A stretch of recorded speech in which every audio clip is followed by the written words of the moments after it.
again, and welcome to Just Saying, a weekly video program from the Sikeston Standard, which is on the main website, standarddemocrat.com. You see the program, you click on it. The ones we've done in the past are archived there. With my friend, what's your name? Mike Jensen, who is also the publisher of the paper. And today we have a very special guest who really doesn't need any introduction. A friend to all of Southeast Missouri for many years, Joanne Emerson. Thank you, Steve. And I know you've had one heck of a busy week and a busy time in Congress, but the one thing I wanted to ask you, when you get back into the district, what are the things people are asking you about the most? What are the 2 or 3 things that are on their minds when they see Joanne Emerson they want to talk to you about?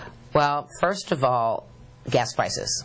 That's the number one issue people are talking about, because for us who live in rural areas, we drive a lot. Yes, I mean, you know, it's nothing for somebody to drive to work and spend 45 minutes in the car going one way. Yes. And suddenly, with gas prices, you know, up at $3.80 something, depending on what station you're at, right. You know, and it was 2.5 weeks ago, it was at $3.40. I mean, that's a huge swing, and that starts making a big, huge dent in your budget. And unfortunately, when you've got a tight budget and you're trying to pay for food or medicine or school supplies for your children, and then all of a sudden you get this big old gas bill, it's real problematic. So people are talking about that and what we can do, and we can talk about that. Then on the farmer front, of course, the cost of diesel is out of sight, and because agriculture is so energy intensive, it's costing a whole lot more for input costs. Now on the other end, of course, prices are, well, they're down some, but they're still higher than average. Right. Oh, So what little tiny profit margin you might have had, this kind of wipes it out. And so there's that kind of pressure, and agriculture is the most important industry, not only in our district but in the state.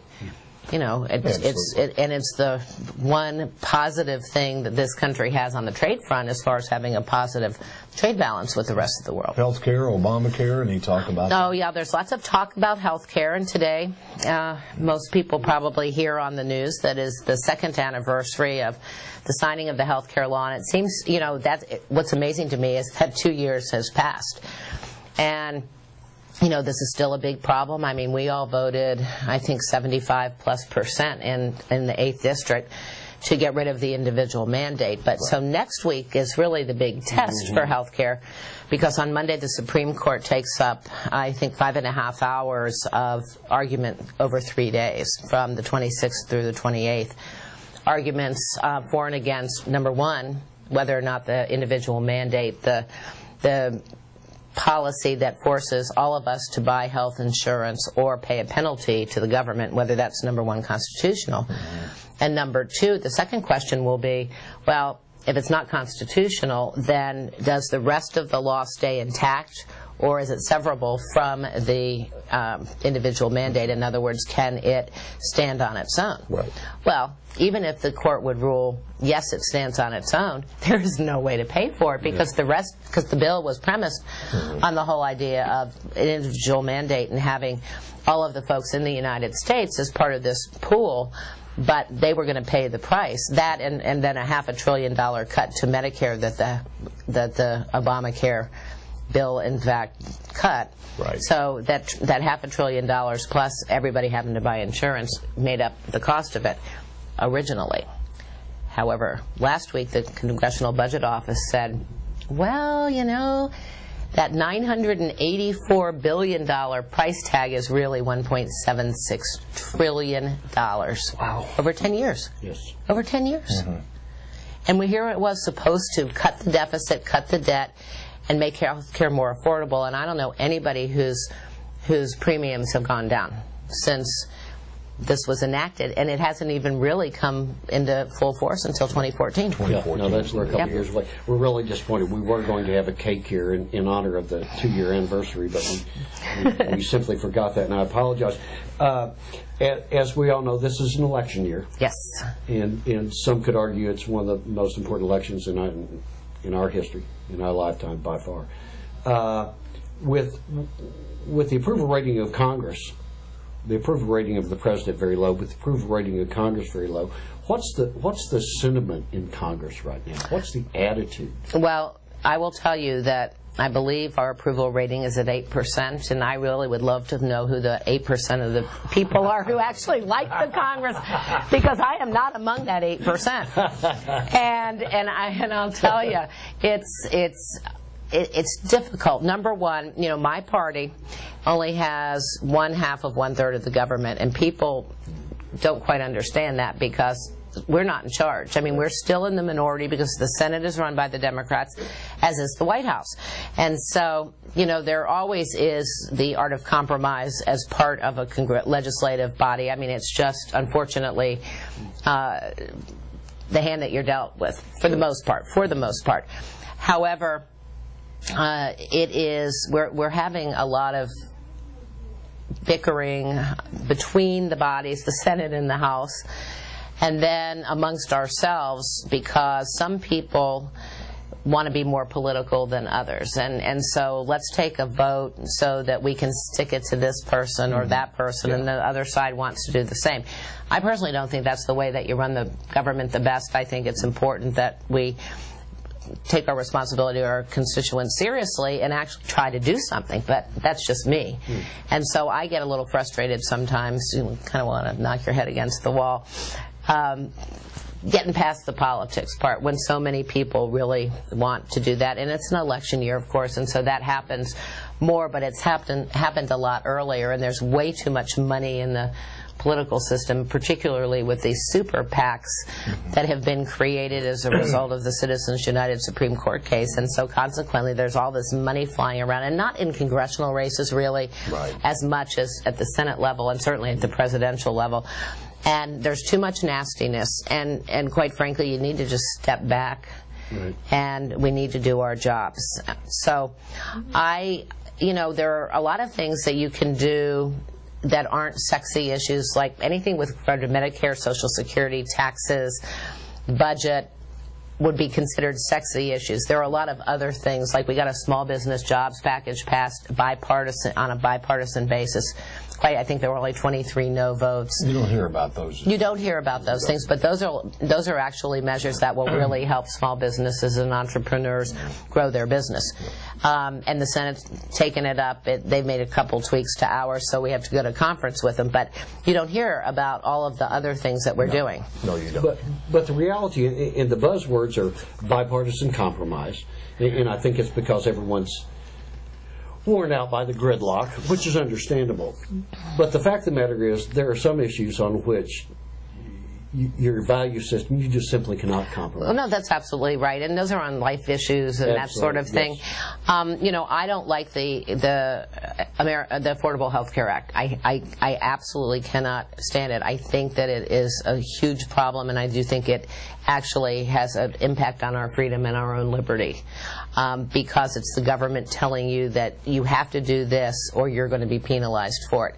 And I think they've gone way too far. Instead of using the private marketplace, if you will, instead of allowing us to buy insurance across state lines, to form pools to allow small businesses to actually form co-ops, if you will, with themselves. In other words, you've got the National Federation of Independent Business, and you've got a chapter in each state, and then you have a national, and all of the NFIB folks ought to be able to pool together and buy the same insurance policy across state lines.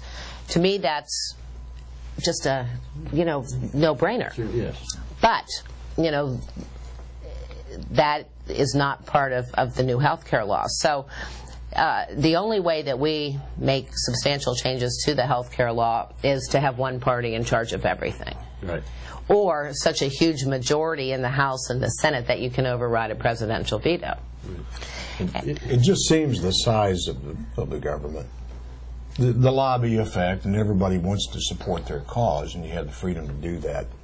But I know most people go there with the intentions of really making a difference. Right. And what you see from this side of the TV set is, it just seems like a gridlock that's just beyond control. Yeah, and the national news media 24/7 news coverage, social media, bloggers who don't have to identify who they are exacerbate what's a bad problem, because generally speaking, members of Congress get along very well together.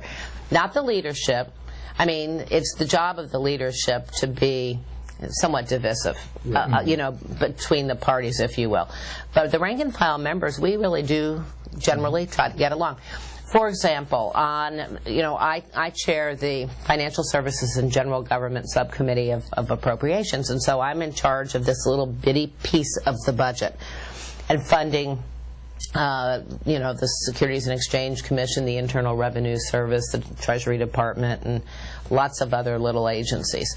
And so as we put our budget together, the ranking member, a guy named Joe Serrano from New York, from the Bronx, who's probably the most liberal member of Congress, we actually worked together to get a bill that we knew could pass the House and then could pass the Senate. Now, I did put some things that he hated in it. For example, none of our funds in our little part of the budget would go to fund implementation of the health care law. Right. And then Dick Durbin from Illinois is my Senate counterpart, keeping the chairman of the Senate Financial Services Subcommittee. And so for me to be able to, I was bound to determine I wasn't going to let any of our precious funds be used for health care implementation. So what does the Internal Revenue Service do? They go around and they get, because we wouldn't fund this. As a matter of fact, I cut $1.3 billion from their budget last year. And that's a lot, $1.3 billion. And I was very proud that it stuck and that I could get Joe and Durbin to go along with it. I mean, I was actually rather surprised that they would. But in so doing, the IRS let go of 5,000 people, which I think is good, through attrition, through buyouts, and it was just too bulky. But this year, they've come back around, so they got all the money for the health care part through the slush fund that the Secretary of Health and Human Services has. They came in through the back door and they got the $16 million last year to start implementing their part of the health care law, which is actually more than any other department in the government has. Yes. And so then this year, Doug Shulman, the head of the IRS, asked me to raise his budget cap, $691 million, so that they could hire all these people to do it. And I said, Doug, we're not doing that because I don't think it's appropriate to raise the budget cap, so you're not getting that. So then at the hearing this week, he comes back and he says, well, we've kind of revisited this, and now I really just need $361 million to do my implementation of health care. I said, no. Yep. You're not getting it. Thank you very much, but it's not going to work. So you better go to HHS if you want your money. I mean, but this is crazy. Well, going off script a little bit, you have mentioned in the past on previous shows that you and, is it Debbie Wasserman Schultz? Yes. From Florida? Yes. You're friends. We are friends, and we don't agree on anything. I can well imagine. But she is a nice person, she has a wonderful family, and she's got a big heart, even though she's out there saying outrageous things on TV. And she's outrageous, and I call her on it every time. And that's my question. Do you all talk in that candid fashion? Yeah, so she said something outrageous, so I sent her a text. I said, Debbie, come on. And then she sends me back a note that says, LOL, laugh out loud. Yeah. And so, I mean, yes, absolutely. And she does the same to me. And it's fine because, I mean, that is part of her job. I wouldn't want to be the head of the party. No. And because she's in a very, very political role, obviously, and it's her job to defeat Republicans. Back to the gas prices. Yeah. That's what everybody's talking about. Right. That's very interesting, by the way, to see what goes on and hear you explain that and how everybody's going this way. And part of the reason for the 8% approval rating, you mentioned the slush fund, and taxpayers are going, what's that? Well, it's not really a slush fund. I'm just calling it that. I know, but I'm saying it's their little implementation pot of money, if you will. It's just confusing for people to get their hands around. Well, right, and it's not, but it's my fault. I should not have called it a slush fund. Well, I know, but that's not a big deal. The deal is they don't understand the process, and it's highly complicated. It is more than highly complicated. Yeah, and that's that. Now back to gas prices. At ground zero gas prices, I heard the debate yesterday, and our President Obama was out defending the fact that He wouldn't allow us to do the XL pipeline? right, and then it wasn't his fault. What do you say about the gas? Well, it's not the president's fault. You Right. can't blame any president because, remember, gas prices were just this high under President Bush. Yeah. It's not the president's fault. However, the policies that a president sets, the way we interact with the markets, if you will, is probably the key there. So with regard to gas prices, I mean, there are a few reasons why they're as high as they are. Number one, the price is basically controlled to some extent by the Organization of Petroleum Exporting Countries, OPEC. And they are the largest oil-producing cartel right now anywhere in the world. And Venezuela is part of that Middle Eastern group, if most people remember that. So you've got them kind of setting prices, and then layered on top of this are the speculators out in the marketplace looking at what's going on in the Middle East. So you've got a very tricky situation with Iran right now.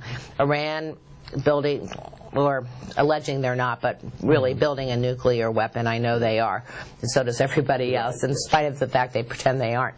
And then the fact that you've got them controlling the Straits of Hormuz, through which all of our oil flows. Travel, yes. And then you couple all of that with Syria and everything else in the Middle East, and so the speculators are saying we're going to have a problem. Right. We're going to increase the prices. That's why it's all with speculators right now, but to the person driving back and forth to work, it doesn't. Well, it doesn't matter. However, then yesterday we had the Commodity Futures Trading Commission chairman in the Ag Subcommittee of Appropriations, and I asked him about speculation and this whole new rule that they're supposed to have as a result of this new Dodd-Frank Financial Services regulation law that sets position limits so that you can have more transparency in the speculation. You see the speculation much more, and basically allowing somebody to have a controlled number of position limits, and that's it. Right. Would do a lot to get rid of the speculation. Let's talk politics real quickly. We have a presidential election coming up. Oh, yeah. Well, I hadn't finished getting to the bottom of this other thing. Yeah, we okay. can No, I know, but I hadn't finished. Go I'm sorry, it's just complicated. I know it is. Can we just finish please do. Absolutely. And the only other thing about the oil, the gas prices is that in the United States today, we're producing 5.6 million barrels of oil a day. The early 1980s, we produced 10 million barrels per day. Yeah. And we need the Keystone Pipeline so that we can form our own cartel, if you will, between Mexico, the United States, and Canada. We have enough oil so that we can then keep OPEC from controlling the prices, if we can exploit it. And this president has not been good about it. He's just the beneficiary of the fact that during the Clinton and Bush administrations, we actually had a lot of oil leases that are now kind of coming online. Right. It'll be interesting to see if he holds that line between now and the election. Well, now he went out yesterday to say, okay, I'm going to expedite the process for the southern part of the Keystone XL pipeline. Well, the fact is that there were no issues with Keystone southern part. There's a big, huge glut. We got to move everything out of Oklahoma right now. But the Canadian to the U.S. part is the part where he was having issues, and the State Department signed off on it twice or 3 times in the last 5 years. And so, is it because of environmental issues? I mean, there was one little bitty environmental issue that they solved in Nebraska that was just going over some sensitive areas, so they changed it a little bit, and so Governor Heineman's absolutely fine with it. On politics, though, you're talking about the national race. Yes. You have a presidential race coming up. Yeah, we do. You probably read about it in the Standard Democrat newspaper, I'm sure. I have. You have. Thank you. God bless you. You have yet to make an endorsement. Well, I have. No, I did endorse Senator Santorum. Okay. Because there are those who are parsing your words, whether it's support or an endorsement. Well, originally they were, and I don't believe in being too cute by half. If I support him and I'm working for him, absolutely, I endorsed him. I mean, what's the big deal? Right. Okay. But I will say that I hope that we get this, finished out sooner rather than later. My big issue, the reason I like Santorum is he's not nearly as some of the national news media has really kind of pushed and kind of characterized him very incorrectly, and his positions very incorrectly. But he's an authentic guy. He understands working class America. He understands districts like ours a lot better than some of our other candidates. But any of our candidates are far superior, in my personal opinion, to our current president. So what's ahead in the next couple of months? What do you see on the horizon? Well, we're gonna get our appropriations bills done in the House, and this is what I'm grinding through. I got 5 more hearings that I'm holding next week, in addition to the 5 this week. So we've got to get all the appropriations bills done, and then we're also simultaneously working on how are we simplifying the tax code, because at the end of the year, right after, between the election and January 1, we have got a ton of work to do, because the Senate won't get their appropriations bills done, which means we really are going to get everything done in the House, and then we just are on hold waiting for the Senate on the budget stuff. Then we've got all of the tax breaks that were enacted during President Bush's time expiring. So whether it's the child tax credit, the marriage penalty, dividends, capital gains, depreciation, bonus depreciation, all of this, research and development, all ends at the end of the year. And we have to address it. But we're trying to actually simplify the tax code, both on the corporate side and the personal side. Right. And if we simplify, if we get rid of a lot of tax loopholes, and there are way too many, y'all, I mean, there are way too many. Yes. And it's too expensive to go after tax cheats, because the more complex the tax code is, the easier it is to cheat. Sure it is. Sure. And so we're trying to simplify, lower tax rates, get rid of a bunch of deductions, and then that'll actually bring in more revenue. And what we need now is more revenue, but we don't need higher taxes. Right. And they all sound like staggering challenges. I mean, they just it's a huge challenge, and you just have to take it step at a time, and really not politicize things, because I mean the responsibility that's on our shoulders is really quite large.